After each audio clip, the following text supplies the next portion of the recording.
Et je vous souhaite la bienvenue sur Grand Littoral TV si vous nous rejoignez en ce mercredi 14 février. Ravi de vous retrouver sur cette antenne.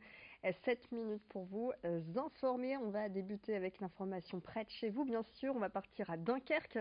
Les trois joyeuses, vous le savez, sont terminées, mais le carnaval, lui, n'est pas fini. Il va encore se poursuivre pendant quelques semaines sur notre littoral. Alors que pour que vous puissiez conserver un souvenir de ces moments de fête, l'Office de tourisme de Dunkerque a créé une gamme spéciale de produits pour carnavaleux. Des chapeaux, des mugs, des t-shirts, des magnettes, ils sont tous à l'effigie du carnaval. Et précisons que c'est aussi une initiative solidaire. Pour chaque produit vendu, 1 € est reversé à la Fondation Dunkerquoise Solidaire, fondation dédiée à la réinsertion professionnelle des chômeurs de longue durée. Les précisions au micro de Louis Caillé. Il faut savoir qu'on a eu énormément de monde cette année, dès le samedi, là, la veille du carnaval de Dunkerque. Et on a remarqué avec mes collègues de l'accueil, l'équipe d'accueil, qu'on a eu beaucoup de personnes qui venaient de tous les départements de France. Le plus éloigné étant la Corse, mais c'était vraiment de tous les départements de France. De façon beaucoup plus importante que l'année dernière, donc on est ravis. Il y a une attractivité du carnaval et de Dunkerque qui nous plaît beaucoup. Et bien sûr, ces personnes-là qui sont venues pour bien profiter du carnaval, participer à cette fête extraordinaire, voulaient se ramener un souvenir, un petit peu quelque chose du carnaval. Donc c'est vrai que cette ligne a beaucoup plu, tout comme l'ensemble de la gamme des produits carnaval que l'on propose.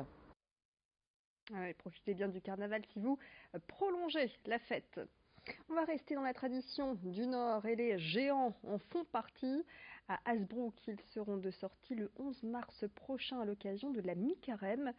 En attendant, ils patientent au musée des Augustins. 5 d'entre eux sont exposés dans la salle des traditions et des arts populaires de Flandre.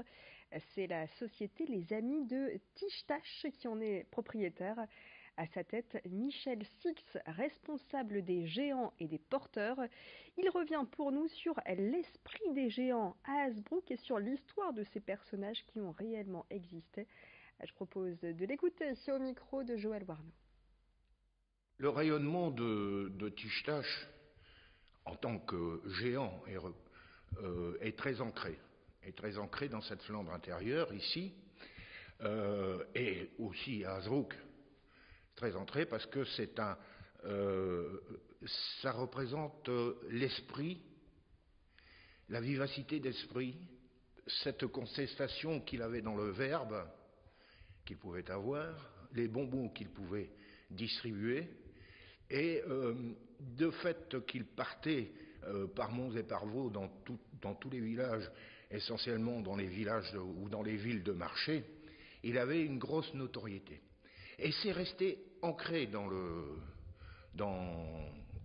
l'esprit des gens, et même des jeunes encore maintenant. Retour à Dunkerque, le chantier du nouveau stade Tribu avance. La tribune située du côté de l'avenue de Rosendal a entièrement été détruite. Les tribunes A, B et C, quant à elles, restent intactes. La nouvelle tribune devrait accueillir les infrastructures professionnelles de l'USLD, l'Union sportive du littoral de Dunkerque. Les vestiaires, un espace de soins ou encore un carré VIP. Et au rez-de-chaussée, des commerces devraient être installés sur 700 mètres carrés. La livraison du nouveau stade Tribu à Dunkerque prévue pour septembre 2020. Image signée Louis Caillé.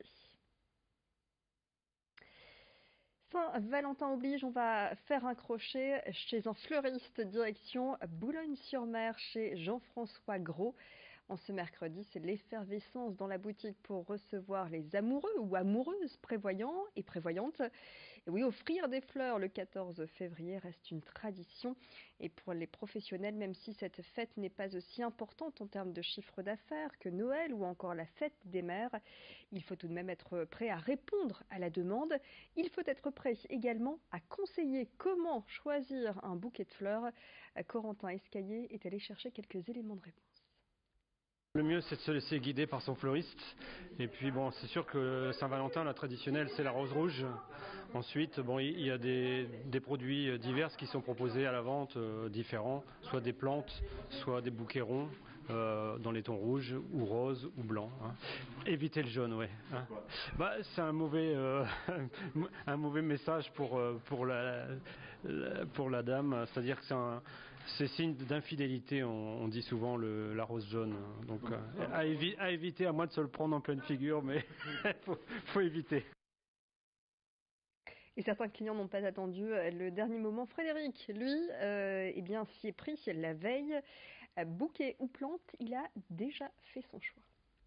J'ai reçu un SMS pour me rappeler que c'était demain, donc voilà, je prévois une journée à l'avance. Ouais. Alors pourquoi des fleurs? Parce que elle a une préférence pour les fleurs. Certainement, elle n'aime pas trop le chocolat. Je préférais plutôt ce qu'on appelle une plante grasse, pour changer un peu des roses traditionnelles. Et en ce 14 février, la Saint-Valentin permet d'aborder le thème de l'amour. L'amour dans le couple qui est parfois mis à mal. Manque d'écoute et de communication. L'amour ne dure pas toujours malheureusement et lorsque les difficultés de couple sont trop lourdes à gérer, eh bien la solution passe parfois par la thérapie de couple. Rencontre avec un thérapeute de couple. Depuis 8 ans, Bertrand Duvernier reçoit chaque année 200 personnes en couple. Vincent Vieillard l'a rencontré pour en savoir plus sur cette profession qui se présente souvent comme la dernière porte avant une séparation. Explication.